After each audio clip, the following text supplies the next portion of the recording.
Good morning, friends. It is super duper early on Saturday morning. It is 6:15. Doug has Bible study this morning. So their Bible study is at 7:15. So he is up and getting ready for that. I am up and getting him some coffee made. And we have a lot to do today. I want to make some cranberry sauce. I want to make both the gel kind and the whole berry. Sorry, I'm filling the tea kettle. And then Christmas jam. I need to help Andrew make carrot casserole for his Friendsgiving. I also have some computer work I would like to do. We'll see if we get that done. You know I make my own stickers for my planner. And, oh, excuse me. I ran out for the last month and a half of the year. So I want to do those. And then I'm going to have to probably retool my stickers a little bit to fit in my new planner. I'm not sure. So I figure if I have time, I would work on that. And I have to make dinner because it's pinochle night tonight. So a lot of stuff to do today. But it'll get done, especially being up this early. I went to bed way too late because I stayed up to watch the fight. If you don't know, Mike Tyson kind of came out of retirement. He is 57 years old to fight Jake Paul, who is, I think, 24. I wanted Mike Tyson to knock him out in the first round. So bad. So bad. But it did go all 8 rounds, and Mike Tyson got his butt kicked. Jake Paul definitely won. I mean, you knew watching the fight. I think Tyson got 18 punches out, and, like, Jake Paul got, I don't know how many, like 80, maybe? I could not believe I stayed up to watch it. I was hoping it would be better. The fight before it was a girl fight, and that was fantastic. A little bit of controversy over who won that, but it went all, I think that one was 12 rounds. But, yeah, I shouldn't have stayed up to watch it, but I did. Adam is away this weekend. He is down at the Mount visiting his friends and Bella. Andrew didn't get home till almost... No, he got home right before the girl fight last night. He had a thing... He went to some kind of talk from a priest, I don't know, who wrote a book. He went with a friend from school and a priest friend. So they were there pretty late last night. He didn't get home till about 10:30, 11 o'clock. So Doug and I just ordered a specialty pizza from this like little bougie restaurant near us. We ordered a Calitalia pizza and had that for dinner. So I was going to pivot on our dinner plans because what we were going to have, I'm like, I am not making all that. It makes a lot. I'll make something else. I'll throw some salmon, like a couple pieces of salmon. And Doug's like, you have had such a busy, rough week. He's like, no, let's order a Calitalia. I'm in the mood. I'm like, works for me. So they're like specialty pizzas. So they're kind of small. So we just split one of those. And we watched Ghosts and Great British Bake Off. So, Great British Baking Show. So, it was a fun night. We had a good time. And then Doug had to prep for Bible study today. So, what did I do? Oh, I just sat and read for a couple hours. And then we went to bed early because we were tired. And watched the fight from bed. Doug fell asleep. I stayed awake. But, anyway. That was a recap. I have a lot to recap you up on this week.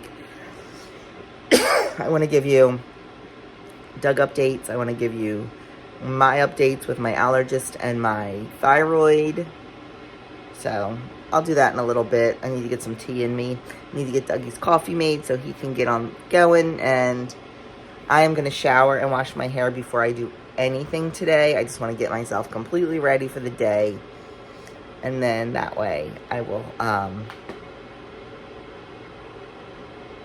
be ready at a moment's notice in case I have to run out or something. So that's my plan. Let's get this day started. Okay, friends, the first thing we're going to start on is some easy same day sourdough dinner rolls. I will link the recipe down in the description box below. It is not my recipe. We're doing a little bit of a cheat. So if you make sourdough, you know you have to plan for it. Well, I didn't, and I wanted to have some sourdough dinner rolls for tonight. So we're going to cheat a little bit and do a same day recipe. And by cheating, I mean we're going to add 2 grams of instant yeast to it. Normally, if I were to make sourdough dinner rolls, it is a 15 to 18 hour process. And I would make them today for tomorrow. I would start them today to bake them tomorrow. And, well, we want them for dinner tonight. So we're just going to cheat a little. Sorry. It's how it is. So first thing we're going to do is we're going to use warm milk, room temperature milk, and a room temperature egg. So make sure you get those going first. Then we're going to start adding our ingredients into our bowl. First thing we're going to add is 94 grams of active bubbly starter. You know what? I'm going to use a spoon because I cleaned out my jar last night. We'll see if we can keep it looking good for a little while. Probably doubtful. Oh, this is really thick. So we want 94 grams. We're also going to get some bread going this morning too.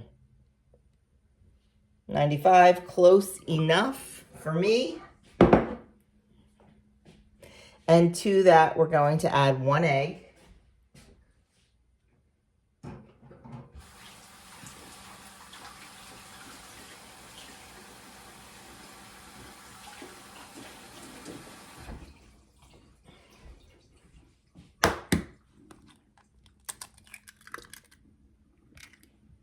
We're going to add our 3/4 of a cup of milk. And we're going to add 2 grams of instant yeast.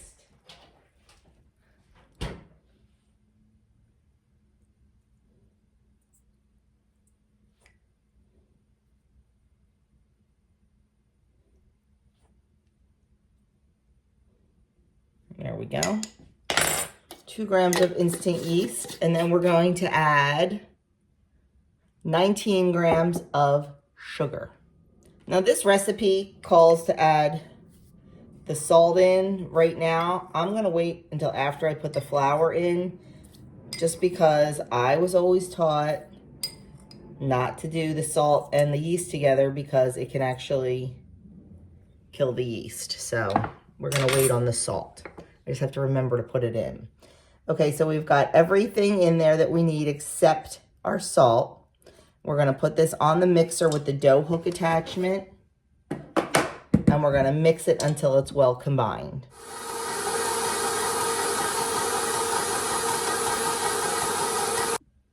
Okay, the dough hook was not doing the job, so I took it off and I'm just going to whisk it. I probably should have used my Bosch. I have not been real happy with my dough hook on my KitchenAid lately, but that's okay. It's all good. Now we're going to add our flour. We need 375 grams of flour. Okay, 375 grams.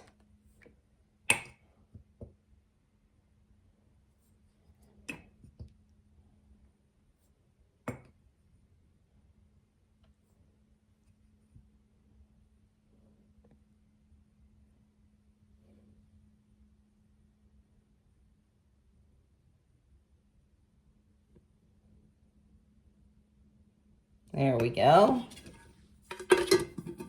And now I'm going to add in the 9 grams of salt.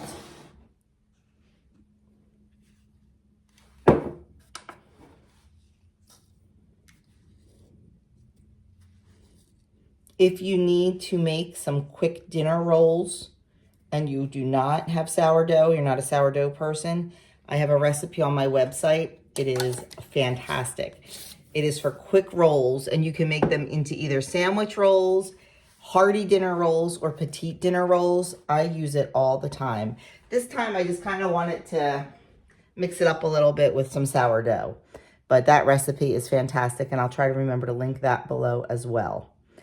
We are also, well, we're going to start mixing this. And while it's mixing, we're going to add in 75 grams of softened butter.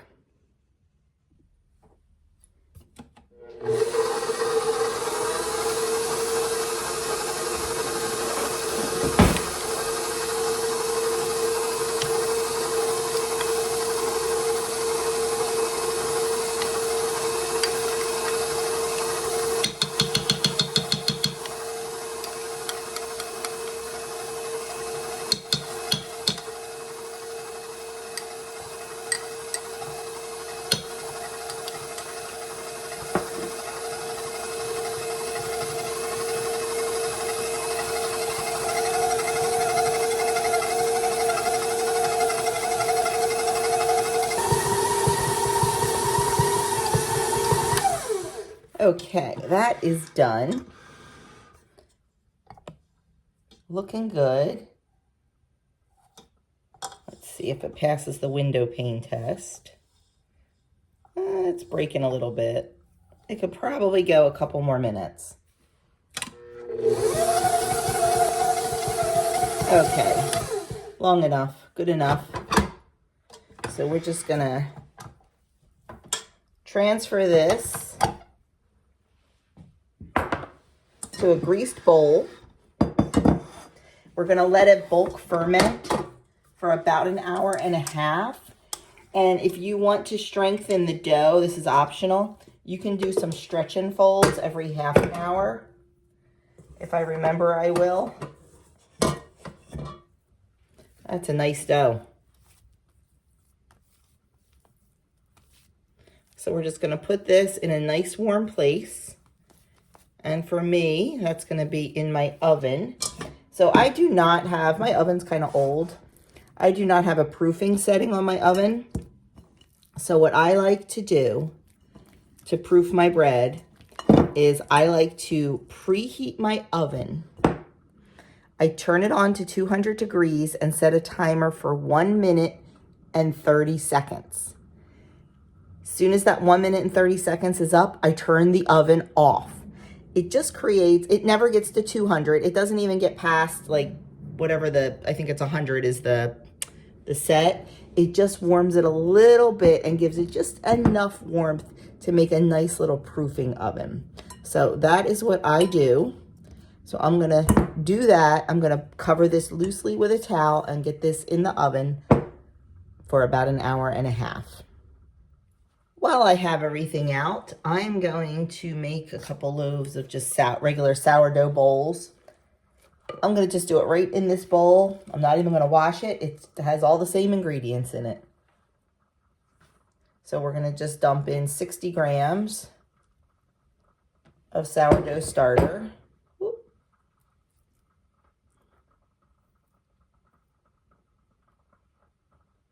Perfect. I think I'll probably end up making 2 of these.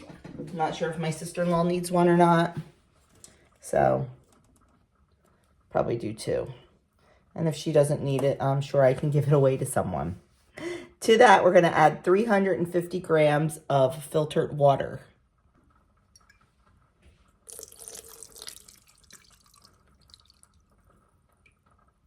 Need a little bit more.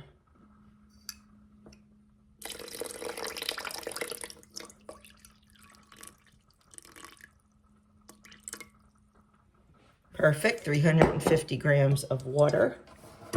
And we're just gonna give that a little zhuzh.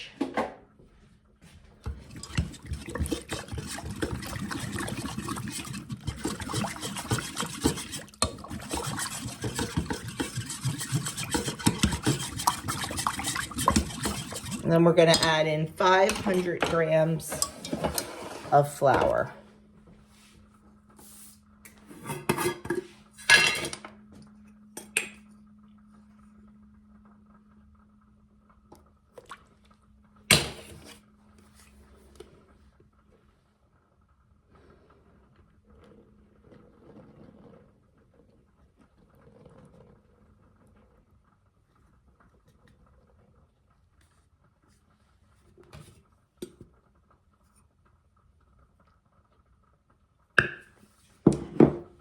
And then we're gonna add in 9 grams of salt.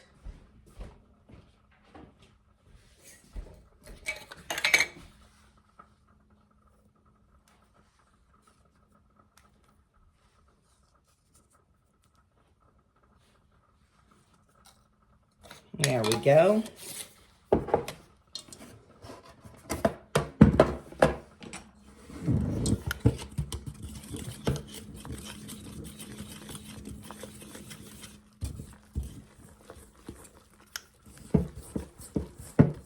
Okay, we're gonna let this sit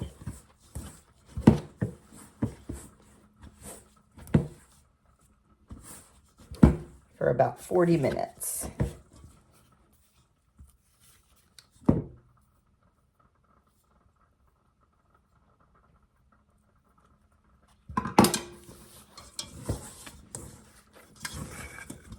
I want to get in there and get all that flour incorporated. Yes, my hands are clean.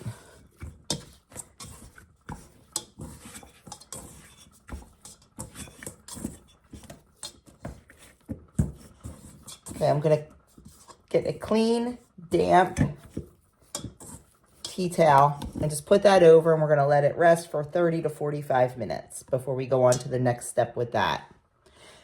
I'm gonna put this aside and get a second one going. Okay, friends, so all of our dough is rising. So while that's happening, I still have a little bit of time before Doug gets home. So I am going to start on the cranberry sauce. I'm not going to make a ton of cranberry sauce. I'm just going to make what we need for Thanksgiving, like 1 recipe of each. So I like to make 2 different kinds because we have people that like gelled cranberry sauce and we have people that like the whole berry. So I'm going to make 1 recipe of each. I'm going to start with the gelled cranberry sauce. It makes 2 pints, which is not a whole lot, but you don't need a whole lot for Thanksgiving. Like, we don't go through a lot of that. So I am using a wide mouth pint because I want to be able to run this, when it's all done, run this jar under warm water and unmold it just like you would a can that you would buy in the grocery store. So we're only doing 2 pints of that. We're going to make that first, get that going, then we'll work on the whole berry. So let's get started. Okay, we're going to do our gelled cranberry sauce first. So in this pot, I have 4 1/4 cups of cranberries, and I picked through them, making sure there were no mushy ones or bad ones in there. And to that, I'm going to add 1 3/4 cups of water. And we are just going to bring this to a boil. We're going to let it cook. The cranberries are going to burst open and all that good stuff. Then we're going to put it through a food mill. But this one's going to take a little bit of time here till it comes up to a boil and they start cooking. So I'll show you once something starts happening. Okay, we've got some movement here in the water. It's not a full boil, but it's definitely moving. And I'm not sure if you can hear it or see, but some of our cranberries are starting to burst. I hear them popping from the other room. So we're just gonna let those go. And once that comes up to a boil, we're gonna let it cook for 5 minutes. Okay, now we got a lot of action going. They're all starting to soften and they are starting to burst. So we've got about 4 more minutes on that. And then we're gonna let them cool for 5 minutes before we start processing them. Okay, I let them cool in the pan for 5 minutes. I was watching a video on making this while it was cooking, and it says that they got nowhere near 2 pints. So I don't know what we're gonna do about that, but we'll see. Ball's always a little bit off. This is a safe and tested ball recipe. Let me just break that out real quick. We're gonna use, now in the video, they used a food processor. I don't want skins in this, so I'm not using a food processor, and I didn't feel like getting my KitchenAid attachments out. So we are just going to use the manual sieve, the manual mill.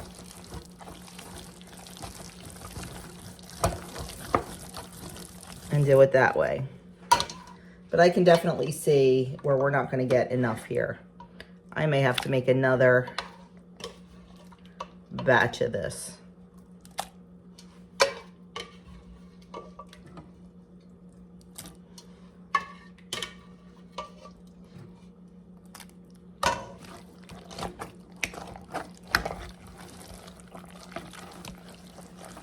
Ooh. All that steam, I can't see what I'm doing.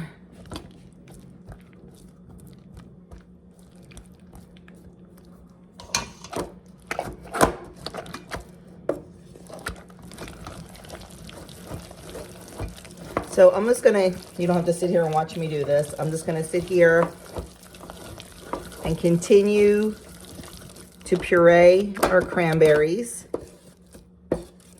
And then we'll see what we have. Okay, there is our beautiful cranberry puree. It looks great. So we are gonna just put this in a pot. Get it back on the stove. We're gonna add our insane amount of sugar. Yep, there's an insane amount of sugar in it.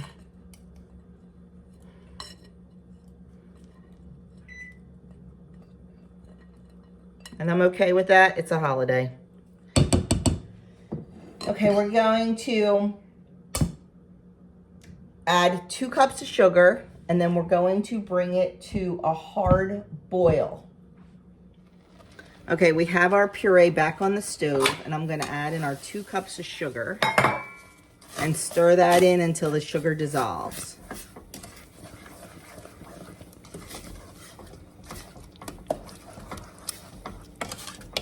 Now, there's several ways you can figure out how you want, when it is ready, when it is at the gel stage. You can use a thermometer, which is what I'm gonna do. You can use the back of a metal spoon, that's called the sheet test, which we'll probably do also. And then there's the refrigerator test, that's way too much work for me. So we're not even gonna do that. But we are going to use a thermometer and a metal spoon. So we want this to get up to 220 degrees.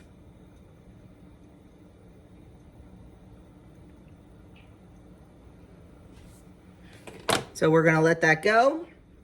It's got 100 degrees to go, and it needs to be at a hard boil. Okay, it is boiling hard, and we are getting there. We're up to about 213, 14. So we are close, my friends. We are close to the gel stage.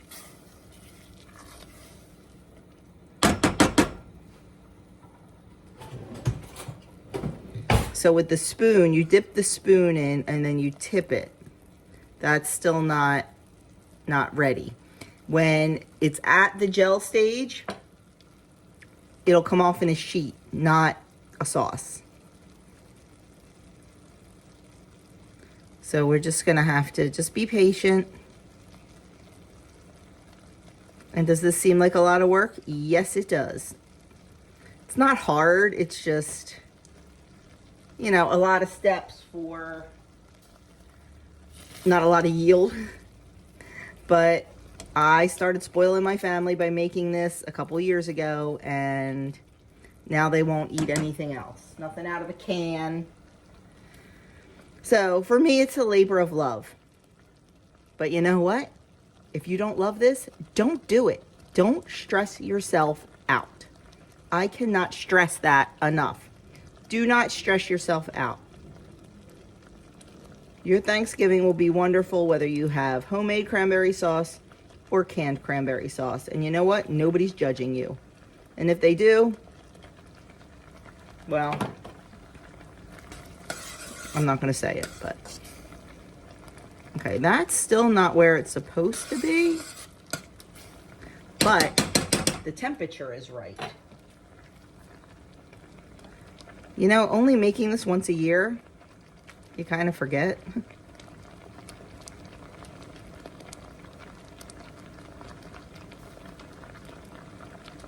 Actually, we're not quite there yet. You have to just be careful you don't put your thermometer on the bottom of the pan, because you'll get a false reading, because that's going to be the highest point. We're close. We're close. I should have had the spoon in the refrigerator. Okay, we're calling it because it is up to 220 degrees. This, not really sure about. We'll see what happens, but we are going to shut this off. Our jars are prepared. We're going to get it in the jars and see how much we get. Okay, I prepared 2 pint jars because that's what it originally said. But after watching that video, I don't think I'm going to get 2 pints out of it. So I prepared a half a pint jar to see what happens. But I'm not even sure I'm going to get that. So we want to go to a 1/4 headspace.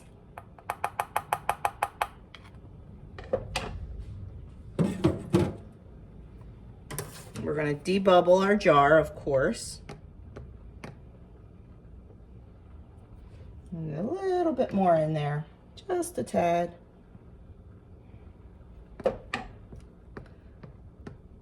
Now you know this is going to be super sticky, so we want to get the rim nice and clean,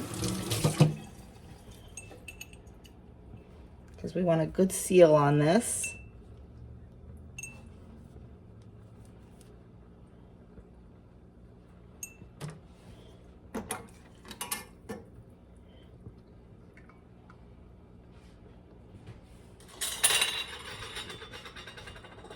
Lid on, ring on to fingertip tight, and back into the canner.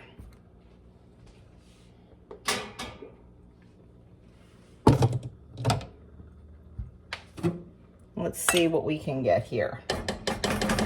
We are going to scrape every last morsel out of here and see if we can get a jar.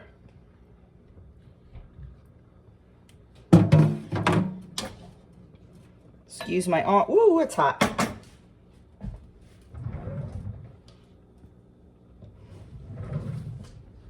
Excuse my arms, probably in the way.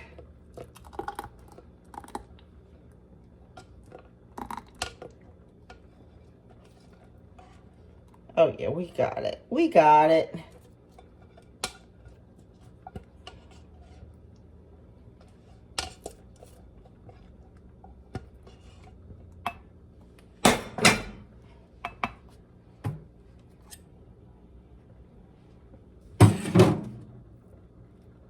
Perfect. So I will make a note of that in my ball book.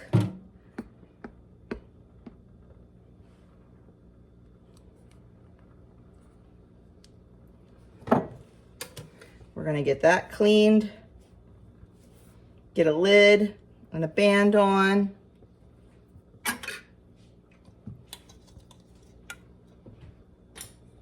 Get this in the canner. Get ready to process.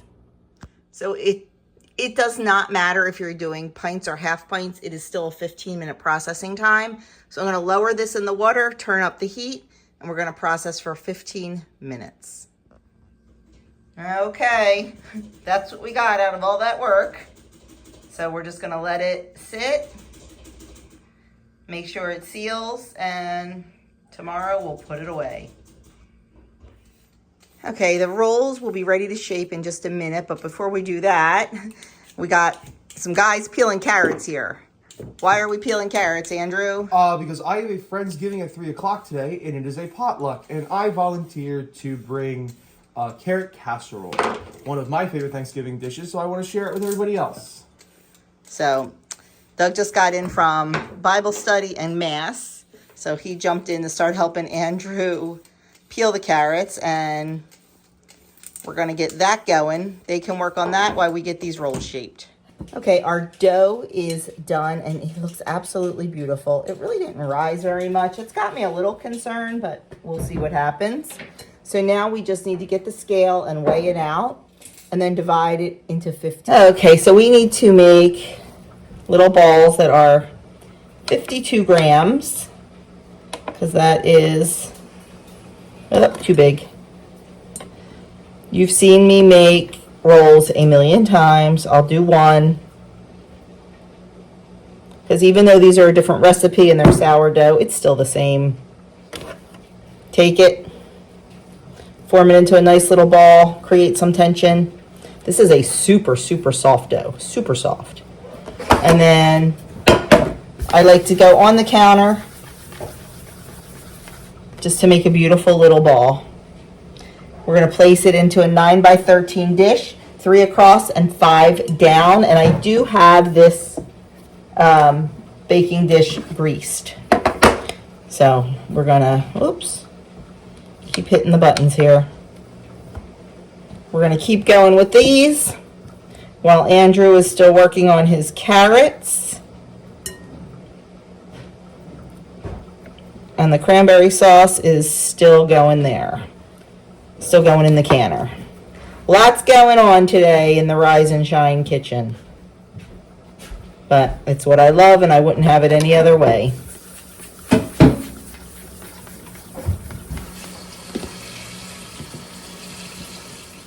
Okay, there are our rolls. Now we are just going to cover them again and let them proof for another hour or so. Andrew is up to the slicing part, just using the mandolin and slicing them right into the Instant Pot liner. Okay, Andrew is going to finish making his carrot casserole with a little bit of supervision from myself. So in our pot, we have 1 stick of butter that we need to melt it down. Once that gets melted down, we'll start adding some dry ingredients. Basically, we're making a roux or a white sauce or a bechamel sauce, whatever you like to call it. Okay, once our butter is melted, we're going to add in our dry ingredients. I have a full video on this, but it's just, and I'll also link the recipe below. It's flour, dried onion, salt, dry mustard, pepper, and celery salt. The celery salt is the secret ingredient in this. Don't not put it in, because that's what makes this so yummy. I should be on the other side. So once you put that in, we're just going to whisk it around, cook it for a little bit, because you want to cook out that raw flour. Make sure it's nice and bubbly. Okay, that's looking good. It's starting to brown. So now we're going to slowly start adding our milk in. We're doing 2 cups of milk. I'm going to do probably about a cup at a time.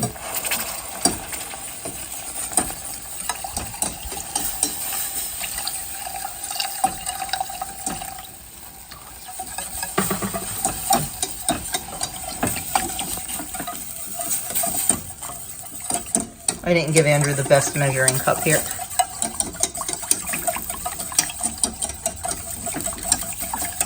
So Doug's upstairs working on his homily for school on Tuesday night, and I just got a text that he did the Wordle. I guess he's not working on his homily. he's exercising his brain before he starts writing, I guess. Okay, once all the milk's in, we're just going to keep stirring it until it gets, it's not going to get super duper thick, but it definitely will thicken up. And just make sure you go around the edges of the pot. Make sure there's no flour there and that it's all incorporated in. Okay, while the sauce is cooking, we're going to start layering our layers in our dish. So we're going to take about a third, maybe a little bit more of the carrots. You want to make sure they're drained. I did drain them. Oh, the carrots are cooked. I think I forgot to tell you that. That's good. That's more than enough. Okay. The carrots are cooked. I cooked them in the Instant Pot. 1 minute, sometimes 2, depends on your thickness in the Instant Pot. So the first thing we're going to do is layer our carrots in our pan. Now we're using a 9 by 13 pan because I want him to take it in my little 31 warming thing. Normally when I make this, I make it in a bowl. I don't know why, it's just how I do it. Next up, we're going to take half of our cheese. It's just 8 ounces of shredded sharp cheddar. We had a block that we just shredded up. So we're going to take about half of it, sprinkle over the carrots.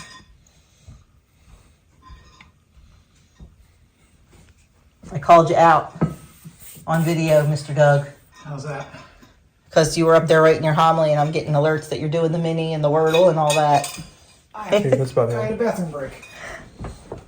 Okay, so there's our cheese. Next, we're going to take our sauce. And very carefully, we're going to pour, let me get on the other side. We're going to pour about half the sauce over top. Kind of drizzle so it's all over, Andrew. That's good. Let's try that. It's so hard explaining how to do it and not doing it myself. It's very hard. I'm a control freak. So we're just going to spread that out. Can't believe we didn't get anything from the peanut gallery on that one. I killed my tongue. Okay. And then we're going to go again with the carrots, the cheese, and the sauce. We want to keep some carrots out because we want to end with carrots and sauce. Okay, now this is the very last layer here. We're just putting the remaining carrots on. And then we're going to put the remaining sauce on. And then sprinkle some breadcrumbs on the top. We're going to bake it at 350 for 25 minutes. But we're not going to bake it until he's pretty much ready to go out the door. So it stays hot. Spread those out. Good. We've got melted cheese on the bottom of the pan now.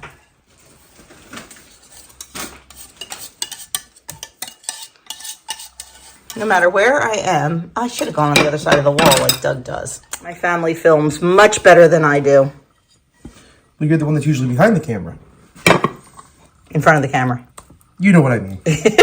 So let's spread all that out and make it nice.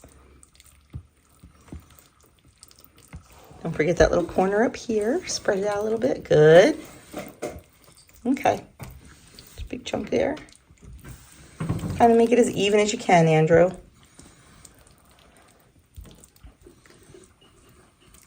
Huh.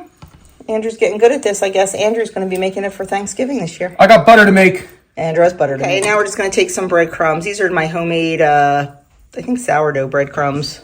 You can use anything. Just use plain. Don't use seasoned. This is why I didn't mop the floor yesterday. I think that's plenty, Andrew. And there you go. Ready for the oven. Okay, taking a little break to eat some breakfast. I have 2 eggs over light, 3 sausage links, and a sourdough English muffin, and of course, a cup of tea. Okay, we are moving on to our whole berry cranberry sauce. In my pot, I have 4 cups of water, and yes, this is going to pain me to say this, but 4 cups of sugar. Cranberries are very tart, my friends. They need a lot of sugar. So I am just going to stir this and bring it up to a boil till all of our sugar dissolves. We want it at a nice boil. Here are our beautiful dinner rolls. They look fantastic. They took a lot longer than like an hour to rise. So I'm glad I did start them early. And when I push on it, it comes right back out. It doesn't stay in. So that's how you know they are ready to bake. So we are going to get the, let's see. We need to preheat to 400 degrees. And then we're going to brush the top of these with melted butter. Okay, we have our sugar water boiling. So we are going to let that boil hard for 5 minutes. We're going to set our timer and let it go. Okay, our sugar water has been boiling for 5 minutes. So now we're going to add in 8 cups of cranberries. And we're going to bring this back up to the boil.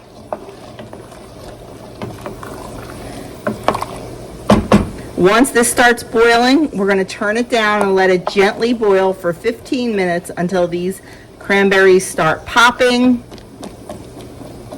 and cook down to a nice softness. Okay, so it is boiling hard, so I'm going to turn it down to about medium and let it boil for about 15 minutes.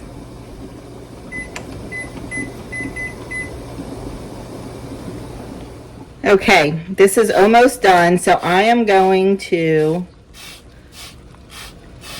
use orange zest. It calls for the zest of 1 large orange, Mine are pretty small, so I'm going to use 2.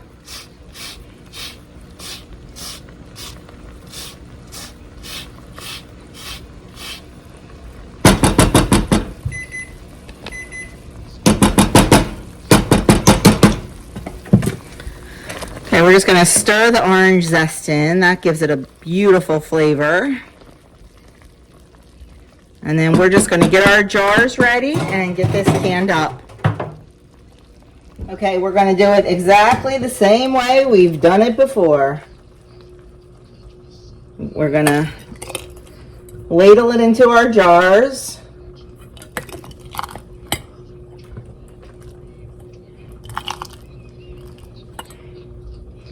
To a 1/4 inch headspace.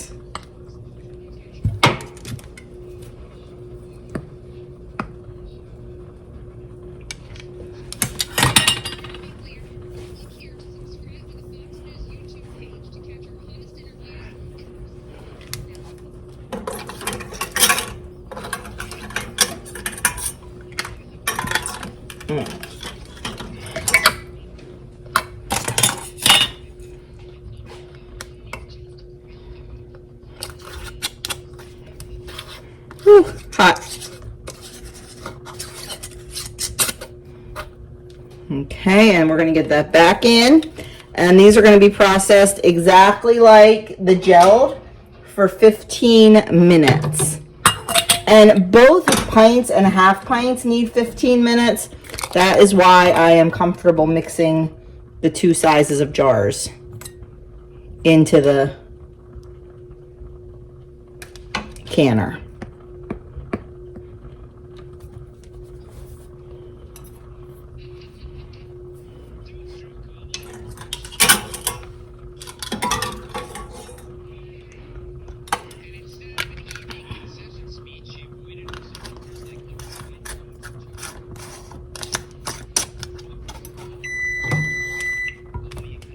The whole berry cranberry sauce is in the canner. I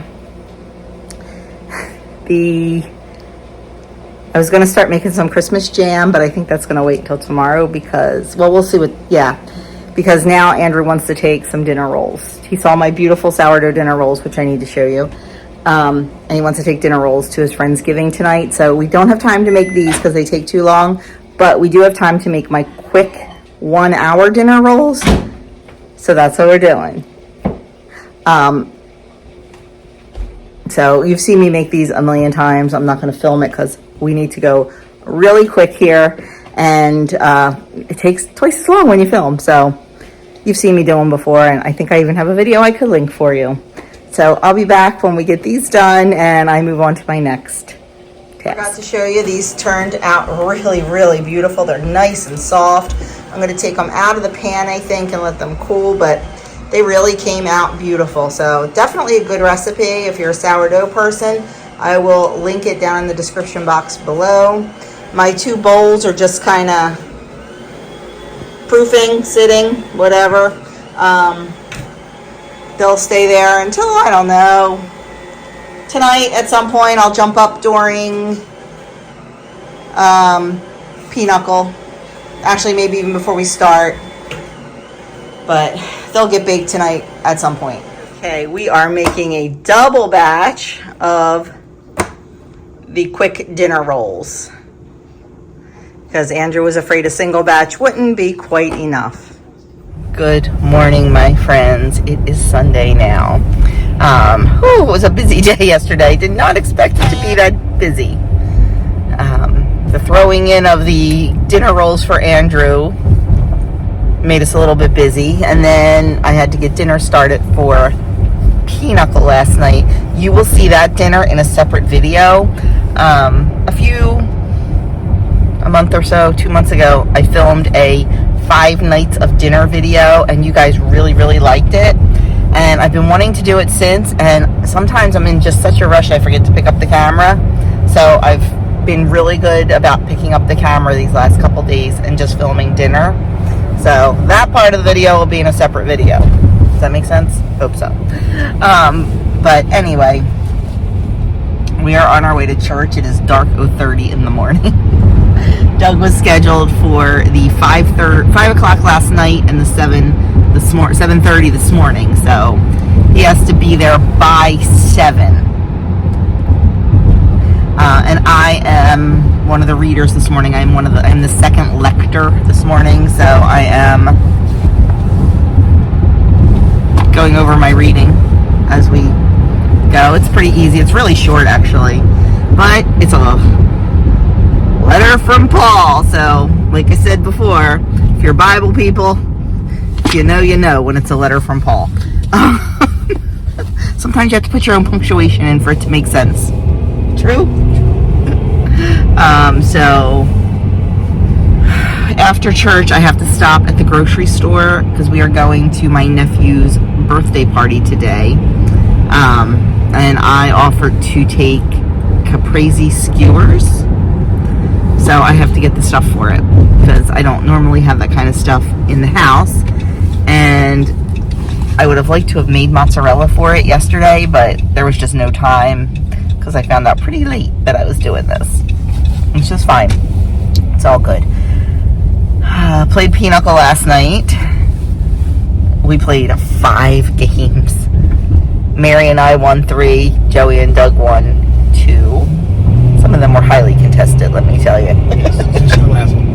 Yes. Yes. Oh my goodness. You should not have won. Yes, you did. Who won? Just because it came down to the last hand. And then, Don't trust Mary's scorekeeping. Joey went over Mary's scorekeeping. It was fine. Sore losers. Anyway.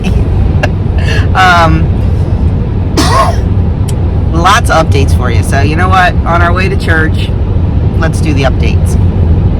We'll start with this guy. Do you want to give updates or do you want me to do it? Go ahead. Okay, you can jump in with anything, okay? Okay. So, if you're new here, or if last December Doug was diagnosed with rectal cancer, so it has been a whirlwind this last year with chemo and surgeries and things like that, ostomies and all that stuff. So, he had his ostomy reversal surgery on October 21st. It went very well. We went back to the surgeon this last Wednesday, and they are so pleased with how far along the healing is. I mean, it literally went from the size of a $50 hole in his abdomen, just hanging out, just a hole in your abdomen, to now it is down to less than a dime, and it's so close to being completely healed. So we are looking forward to that. The plumbing is beginning to work again. We'll just put it that way. Not normal yet, but Getting there. Getting there. So we see the oncologist at the beginning of January. He has to have scans. He's going to have scans and blood work every 3 months for the next couple of years, which is, I get scanxiety, of course, but let's keep scanning because we can catch anything new quick. So that'll all be in the beginning of January with the oncologist, and then he sees the surgeon in March for a follow-up, and they'll also do a flex sig just to check things out up there, and colonoscopy next November. So 1 year after this. So far so good. He's feeling good. Yes. Still a little tired, which they said can last up to a year. He went through 2 major surgeries. His surgery in July was 10 hours plus long. It was supposed to be 4 to 7. He was extubated and had to be re-intubated. It was a lot. It was a lot. This last surgery, any surgery is still surgery, and it's still hard on your body. But this last one was kind of a walk in the park compared to the first one. Yeah. You know, he came out of that first one. Oh my gosh. Yeah. So that's his update. Feeling good, doing good. He is back to work on Monday. He went back to work last week, but from home. The first surgery, he was out 8 weeks and then worked from home for, I think, 2. This surgery, he was out of work 3 weeks and worked from home for 1. So he goes back to the office on Monday. That's going to be a huge adjustment for me. I am going to miss him so much being home. Oh, he got... Well, I'm still on Doug. Do you have your phone? So the other day, he got an email from work. And I'll read it to you. They have this program at work. It's called the Spot Rewards. Oh, I hit his phone off. Hang on a second. So it's called the Spot Awards program. I'm not sure if that stands for anything. No, it's just No, it's just what it's called. So this is the email he received. Dear Doug, I want to take a moment to express our appreciation for the exceptional commitment you have shown during a time of incredible personal challenge. Your strength and dedication while facing both a demanding workload and the rigors of cancer treatment are inspirational. Your resilience, determination, and positive spirit has had an impact on everyone around you. Thank you for being such an invaluable part of our team. And that came from his manager. So, like, what a nice email to get. And then, what I didn't know, I was just, like, so thrilled with that email. And, you know, how they recognized how hard he's worked. It came with a cash award, a cash prize, which was very nice. He got the diamond level, and that is the highest level there is. So that was such an honor for him to receive that. I don't think it was ever on your mind. I was very surprised. And I said, you know, cash award aside, yes, that was very nice. But just that email, like, I'm so glad that they recognized how hard he worked. So that was awesome. So that's your update, right? Is there anything else you need to update?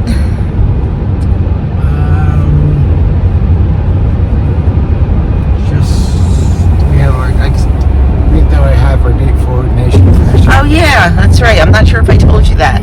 We have a date for ordination, God willing. October 4th, 2025. If all goes according to plan, you'll be seeing Deacon Doug, not Acolyte Doug. So how very exciting that is. So yeah, we're pretty excited. What else? I think that's it. Though this is getting really long and I apologize, but let me give you my quick update. You all know I had a biopsy on my thyroid because I have thyroid nodules. We know that. That is one of the reasons I take Synthroid every day. When you have nodules on your thyroid, it decreases your thyroid effectiveness, your thyroid capability. So I take synthetic thyroid every day because of these nodules. Every other year I need to have an ultrasound to check them to make sure they're doing okay. This year when I had the ultrasound, the one nodule grew exponentially. The other ones were all stable, but this one grew a lot, so they wanted it biopsied. Because usually growth is not a good thing. So I went and had the biopsy, and the results came back, and I am happy to say it was benign. It was some sort of cyst. I forget what the doctor called it. When she did the biopsy, she even said in the office that she thought, didn't she? Yeah, she did. That it was this certain kind of cyst just by the way the fluid looked. And she was right, so it is nothing. But they do, because I am so nodulicious, they want me to follow up with a special endocrinologist. So I will be making that appointment to follow up. And he will be taking care of my thyroid, not my family doctor, which I'm really glad, actually. I mean, I love my family doctor, but you know, he's a family doctor. I like specialists. That's what they went to school for. So that's that update.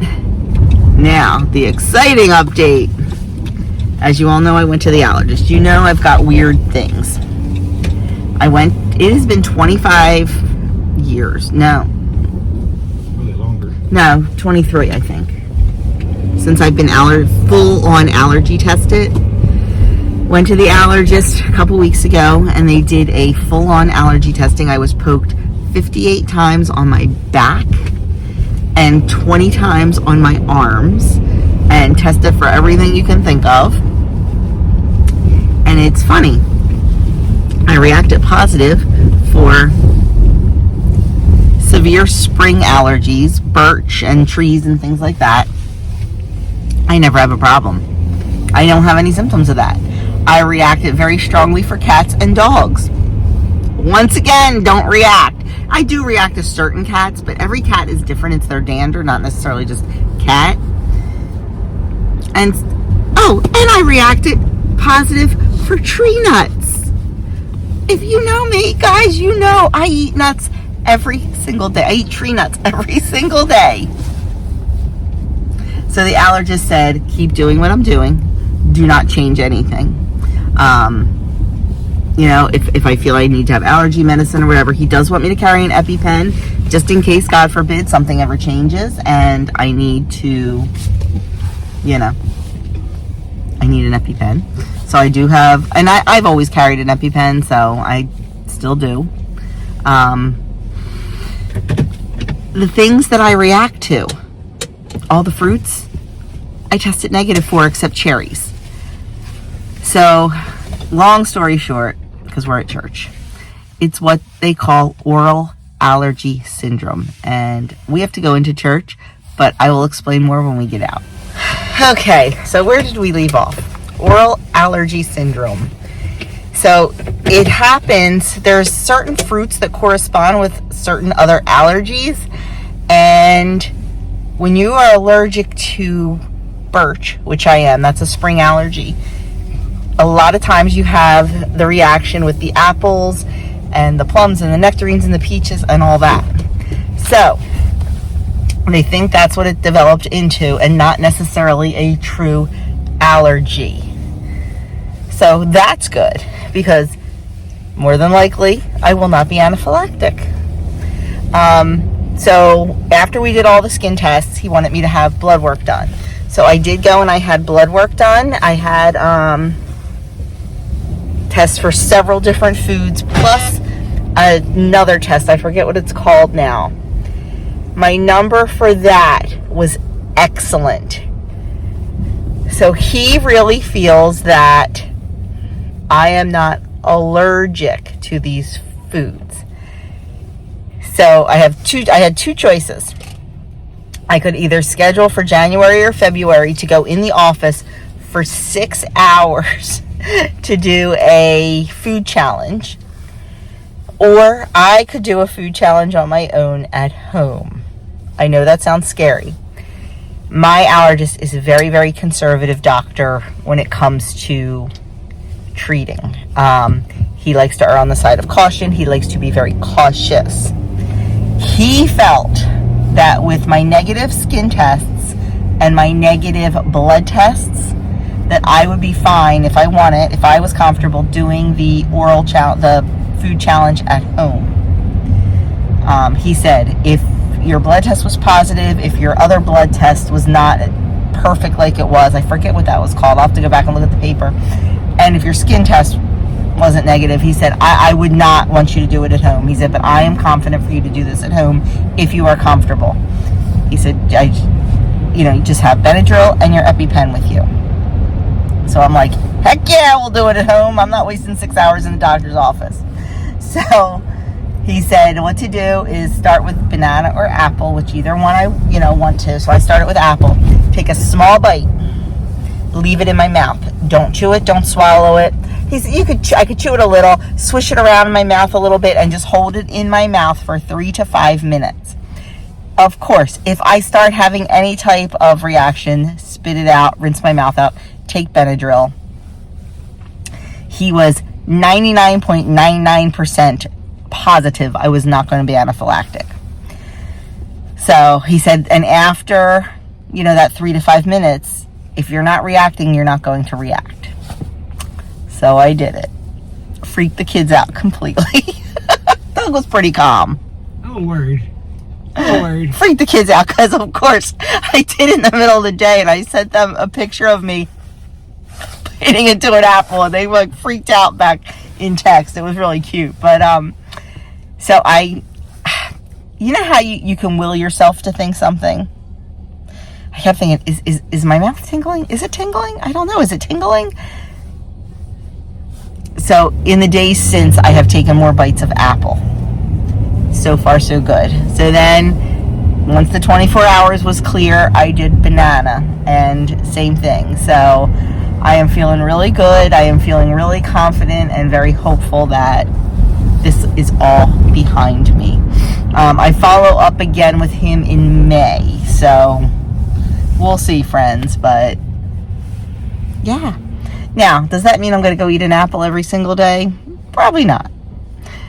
But knowing that, God forbid, if I accidentally ingest apple, if it's in something or whatever, I won't be anaphylactic. So, I'm not going to run out right now and do like peach. Oh, I am allergic to cherries, so I'm going to avoid cherries. I'm not going to go out now and eat a peach or a plum or a nectarine because, number one, it's not the season for it. So I don't feel the need to do that right now. I will wait until next season and worry about that. So that is our crazy long update. I am so sorry, but I had to I wanted to get it all out there, tell you all about it, what was going on, and all that good stuff. So, right? You have anything to add, Mr. Doug? I think that's it. Okay. Doug did fantastic up on the altar today. This wife's heart is so proud. So I just look at him and I'm just like so freaking proud. Couldn't do without you, babe. Just everything he's been through. Didn't miss a beat. God has a plan. Yep. And I just love that his heart and his willingness to serve. So it's all good. But now he decided he wanted to go out to breakfast. So that is where we are going. Which is fine. We'll be eating dinner at the birthday party this afternoon. They're having lasagna and meatballs and sausage and salad. We just had lasagna for dinner the other night, so I will probably forego the lasagna and just have a meatball or two and a big old salad, because that sounds really delicious. And some of the caprese skewers that I am making. So anyway, I will show you my breakfast. We are going to one of our favorite places, Fireside Family Restaurant. It is just a little restaurant, kind of, I don't want to say off the beaten path, but not like in the center of anything. And they always did a good business. Well, then when people started realizing how delicious it was, there's a couple Facebook groups like South Jersey Food Scene and things like that. Well, people started posting on there about it. Oh my gosh, they have completely blown up. It is so busy now. So busy. Especially on Sunday mornings, but that's okay. It's still a little bit early. We usually go to 9:30 Mass, so it's still early, so we'll see what happens. But anyway.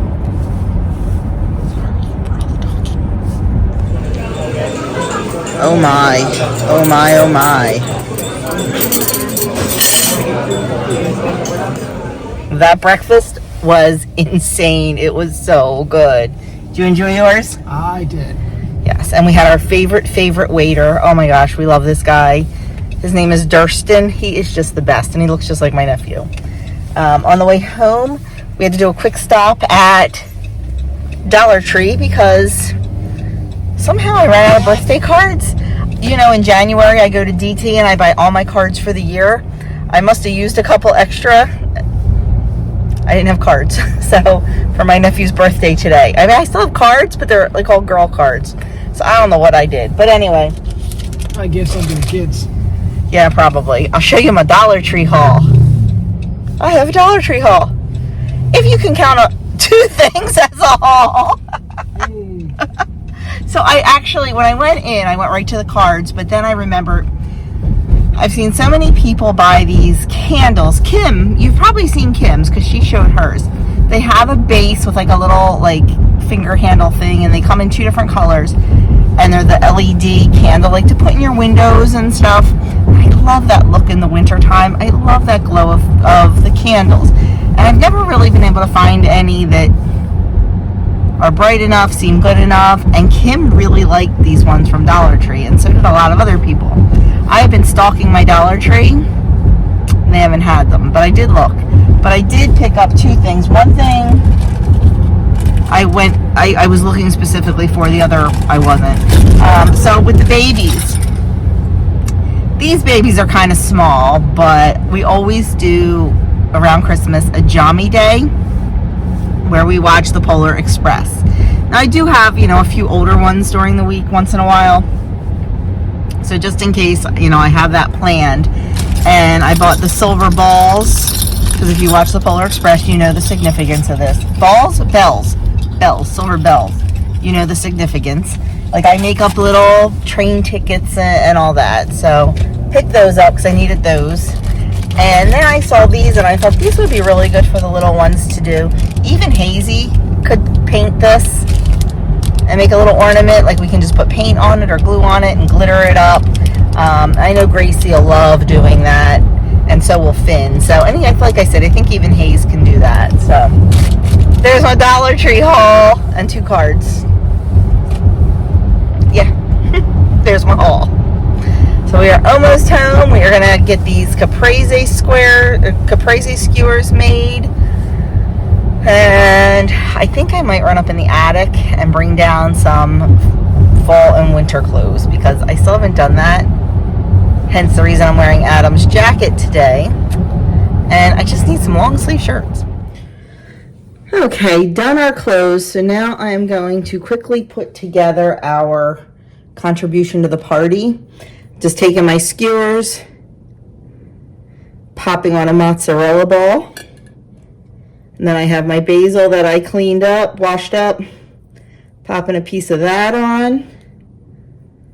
And then one of our washed tomatoes. I wanted cherry tomatoes, but they didn't have any. They only had grape. I'm just going to arrange them on the platter. And then right before serving, I'm just going to drizzle them with a little bit of balsamic glaze. A super easy and super delicious appetizer, especially in the summer when everything's coming fresh from the garden. The basil, the tomatoes, definitely a good one for the summer, but this is what was requested. And if my nieces and nephews requested, then more than likely it's going to get made. I changed things up a little bit, and because these were not cherry tomatoes, I cut the tomato in half. I think it looks better and will probably eat better. Totally forgot I needed to make the balsamic glaze for the caprese skewers, and I don't have a lot of time because we have to leave in about 20 minutes. This takes about 15, so I have 1 cup of a good quality balsamic vinegar. This is from the Cape May Olive Oil Company. It's a really good barrel-aged vinegar. So I have 1 cup of that in my saucepan and a half of a tablespoon of honey. I'm going to bring this to a boil and then turn it down to a simmer and let it reduce by half. That's how easy it is. Hey doggies! So we finished dinner. Of course, I didn't get any footage of that because it's been crazy.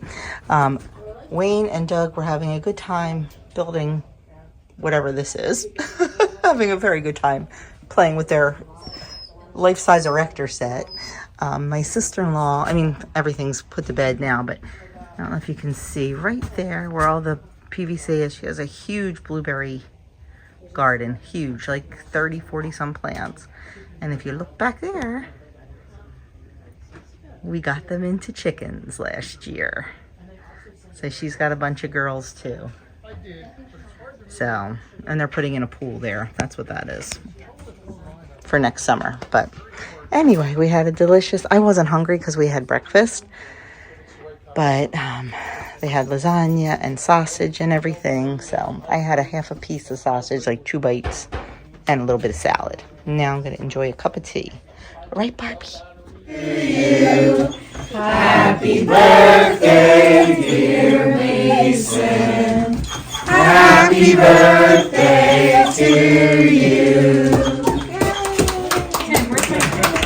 Wow, look at that beautiful sky. We're just leaving my sister-in-law's house.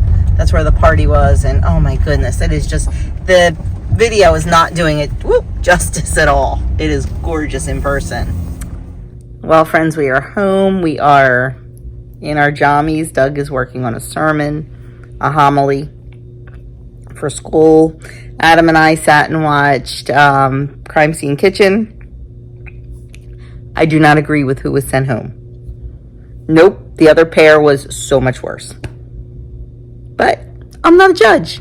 So, you know. That is it for our weekend. We are tired. Oh my gosh, it was so funny. We're sitting here. And I said to Adam, oh, is this almost over? I'm ready for bed. And I looked at the clock, and it was 6:30. I'm like, okay, guess I'm not going to bed quite yet. But we were up so late. We were up late Friday night watching the fights. We were up so late last night playing Pinochle, and up early both mornings. So, yeah. Anyway, I'm going to try to stay up because now it's only 7 o'clock. Maybe I'll watch a Christmas movie. We'll see. But thank you so much for hanging out with me. I am so sorry that long-winded catch up, but, you know, I wanted to catch you guys up and let you know everything that was going on. So that is it. Thanks for watching. Like, comment, subscribe, and I will catch you all in my next video.